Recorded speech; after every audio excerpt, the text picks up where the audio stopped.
A journey to the Philippines promises to be a trip like no other.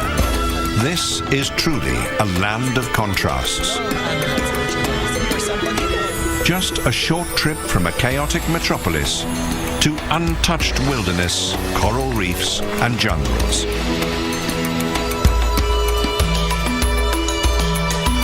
With an ancient history, a strong Catholic faith, and nature at its finest, what more could you wish for in an ultimate journey to the Philippines?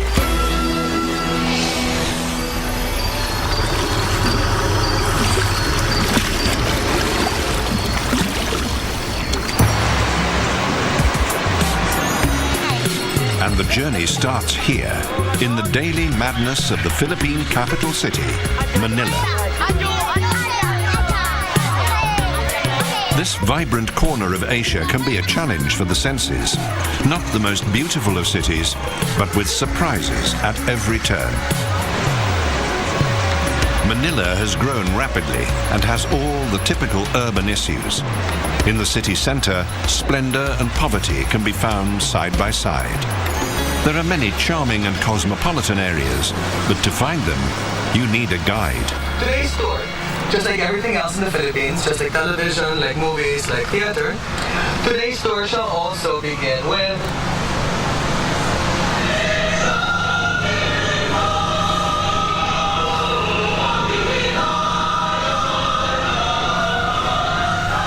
Carlos Celdran has made a name for himself as tour leader extraordinaire. In his own unique way, he uses music to illustrate his talk through the key points of Philippine history and culture. the Philippine National Anthem. La la la la la la la la. You've heard that before, right? And the Philippine National Anthem goes la la la la la la la. It's actually exactly the same notes, we just turned it upside down. Which I consider to be a perfect metaphor for Philippine culture. Because Philippine culture at many moments is another country's culture that we've taken, turned it upside down, and that's how it becomes Filipino. And in the 17th century, the Spanish came along and brought along Catholicism, God bless their souls. And then all of a sudden, the Philippines spread places with names like Santa Ana, Santa Barbara, Santa Elena, Santa Teresa, Santa Feliciana, Santa Villa, Santiago. And then in the 20th century, after they split, along come the Americans.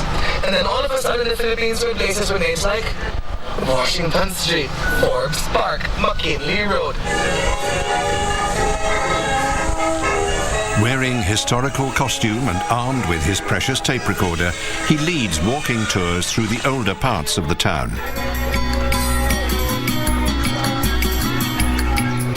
Manila has a checkered history. The Philippine Islands were named after the Spanish King Felipe II.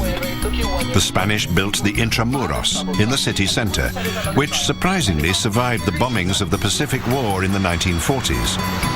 Carlos is the perfect man to tell the tale, as he too is of mixed descent with Spanish, Chinese and American bloodlines. You might wonder if Manila is worth a trip, but this tour party seem enthusiastic.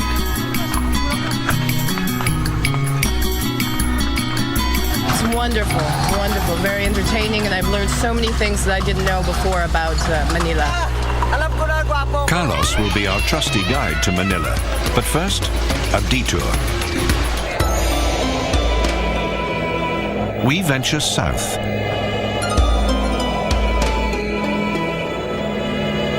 An hour and a half's flight away takes us to the Bacuit Archipelago and the famous black rocks of El Nido.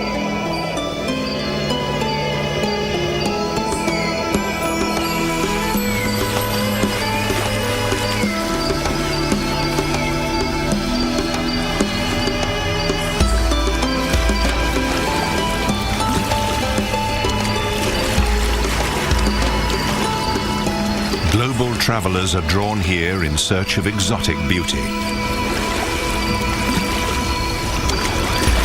Beatrice Lopez and Kurt Dabau are planning to spend a few days playing Robinson Crusoe on the deserted beaches. To help them find the perfect spot, they use a local guide, An Tayag. This is Palawan, a paradise of hidden lagoons, secret coves, and spectacular rock formations.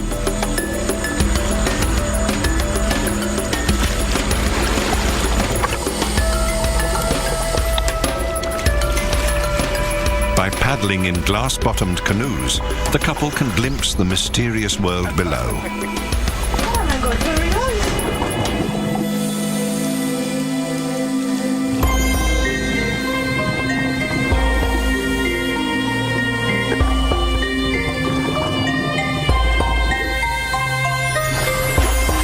For the intrepid holidaymaker, there is no better way of seeing the Philippines than island hopping.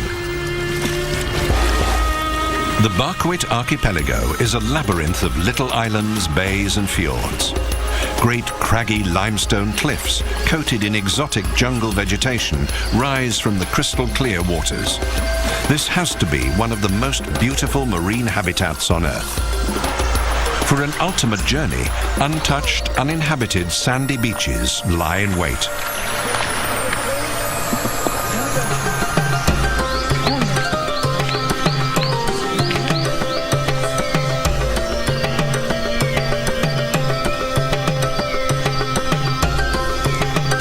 It's wonderful. It's like you never see the place like that. Look at the rock. It's and even the water very clear, very hot. It's wow. It's perfect. It's wonderful. Very nice. Unlike nothing in the world for it's No. Yeah. You cannot I imagine something. can't compare anything with Palawan. This is really good.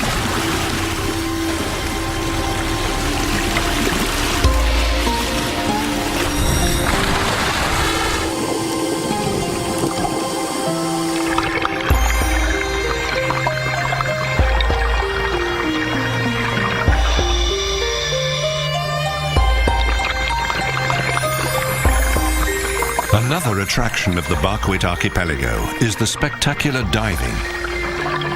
Kurt is a diving instructor working on the central Philippine island, so Beatrice is in good hands as they take the plunge. The vast, colourful shoals and reefs are legendary among divers.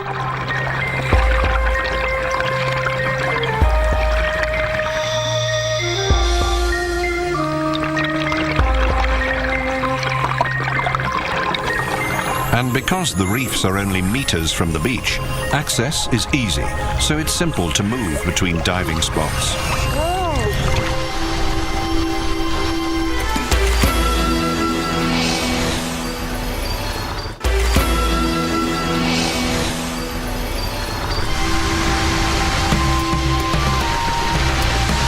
Beatrice and Kurt have decided to treat themselves to a few days of luxury at a secluded resort on the tiny island of Manilok, reputed to have some of the finest dive sites in the region.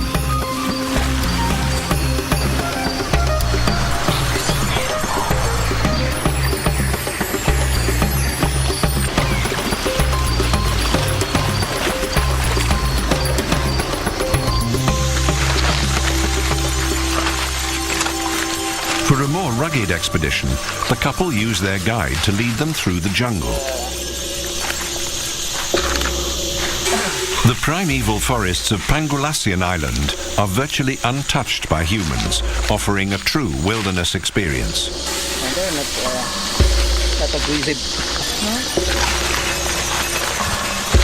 Many of these plants are indigenous, found nowhere else on Earth.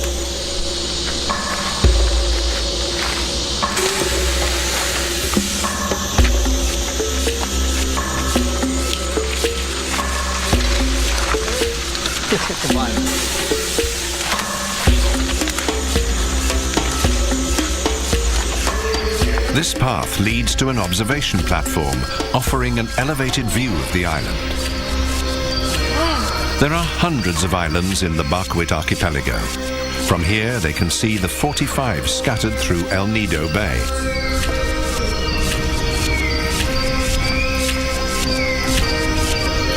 The backdrop is Palawan, the fifth biggest island in the Philippines.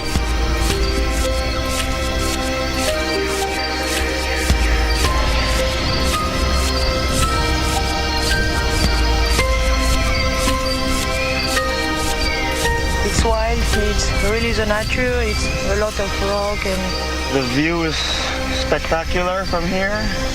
Simply majestic. Hard to come here.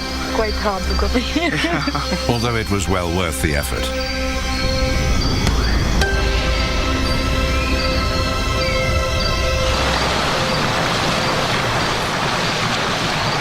After a few days of the Robinson Crusoe lifestyle, the couple are ready for some company and begin to explore local villages.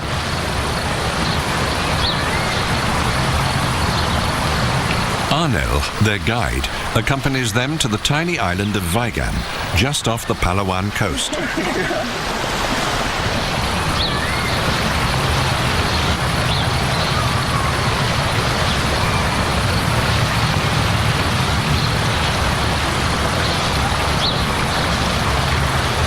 This is typical of the Philippines. Even off the beaten track where foreigners are rarely seen, visitors are welcomed.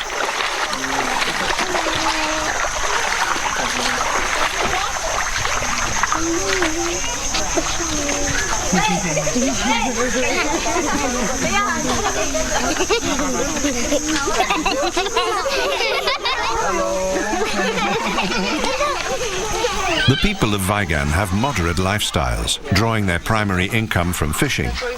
Some of the fish are cooked at home, but others are taken to the markets of Palawan to be sold.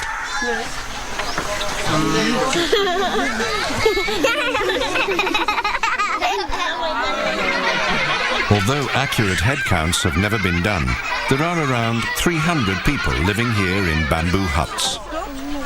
Yeah, you can just find it. Life is dictated by the rhythms of the sea. Here there is no electricity. Fish are preserved not by refrigeration but by the sun, salted and dried until they can be used. In the center of Vigan stands a little church. Catholicism is a strong influence here, although mixed with some animistic beliefs. Every Sunday, villagers gather to pray, and on special holidays, a priest from the mainland travels to lead them in worship. The chapel is more spirit than structure, having been ravaged by the forces of time.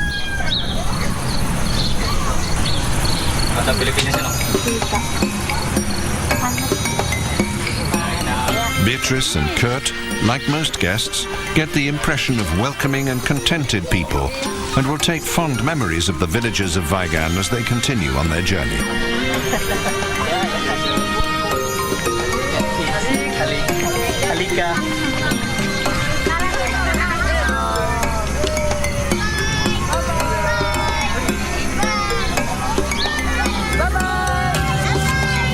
The Philippines can be a place to relax and recuperate, but not for Kurt and Beatrice. They seek the ultimate challenge.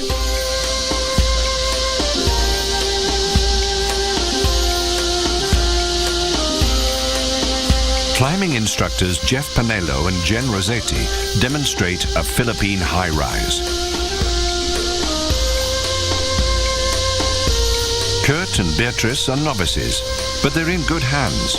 And for visitors, safety comes first. Ropes, harnesses, powdered resin for grip. They're soon kitted up and ready to climb.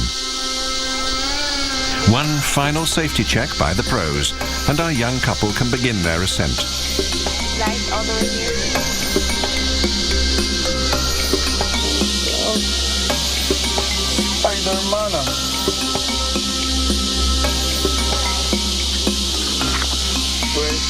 The volcanic rock formations of El Nido offer the perfect place for first-time climbers, with plenty of crevices to grip.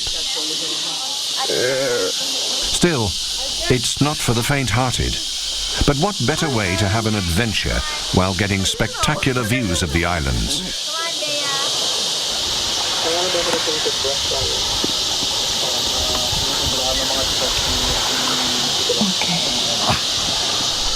Go to the right. Right, all the way here.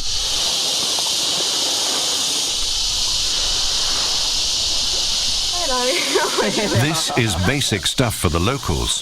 For a short season each year, they ascend the cliffs barefoot and without